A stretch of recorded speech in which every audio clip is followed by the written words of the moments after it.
ये गुण अवश्य ग्रहण करें, अपने जीवन में आत्मसात करें। तो जैसा कि हमारे कथावाचक श्री चतुर्वेदी जी ने भी बहुत अच्छी बात बताई कि आप लोग गीता का अध्ययन जरूर कीजिए, कम से कम एक पाठ गीता का अध्ययन कीजिए, स्वाध्याय। जैसा कि अष्टांग योग में भी यम नियम में आपको पता होगा कि स्वाध्याय हमारा एक नियम है। स्वाध्याय करना बहुत ही आवश्यक है। स्वाध्याय से हम सीधा परमात्मा तक पहुंच सकते हैं, परमात्मा की आवाज़ सुन सकते हैं। तो स्वाध्याय हमें बहुत ही ज़रूरी है।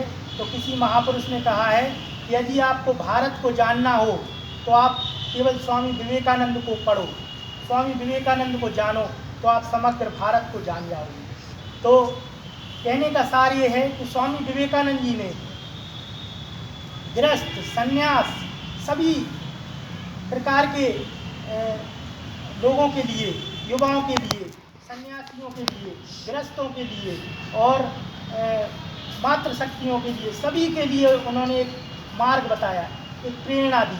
तो स्वामी जी ने न सिर्फ केवल युवाओं के लिए बताया कि युवा ही हमारे देश की एक शक्ति है, युवाओं के साथ साथ वृद्ध, मातृशक्ति, सभी हमारे देश में शक्तियाँ हैं, सभी को मिलकर कार्य करने होंगे, तब ये संपूर्ण राष्ट्र विकास करेगा, संपूर्ण सृष्टि में हमारा यशगान होगा।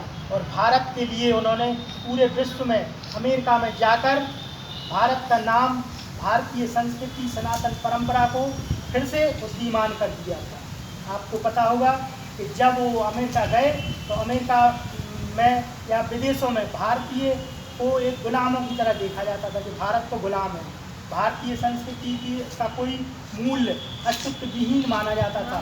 लेकिन तभी एक सन्यासी के रूप में हमारे स्वामी विवेकानंद जी का प्रादुर्भाव हुआ और उन्होंने अपनी भारतीय संस्कृति, सनातन परंपरा, हिंदू सभ्यता का पुनर्जागरण किया। तो ऐसे ही जब जब हमारी भारतीय संस्कृति या हमारी परंपरा का विस्मरण होता है विश्व को, तब तब हमारे देश में एक ऐसे सन्यासी का प्रादुर्भाव होता है जब हमारे भारतीय संस्कृति या सनातन धर्म को समझा जाने लगा था कि उसमें बहुत सी त्रुटियां हैं। तब एक शंकराचार्य जी का प्रादुर्भाव हुआ था। तब शंकराचार्य जी ने पूरे भारत के चारों कोनों में 4 मठों की स्थापना की। आपको पता होगा कि चारों धाम, बद्रीनाथ, यहाँ पे रामेश्वरम, द्वारका,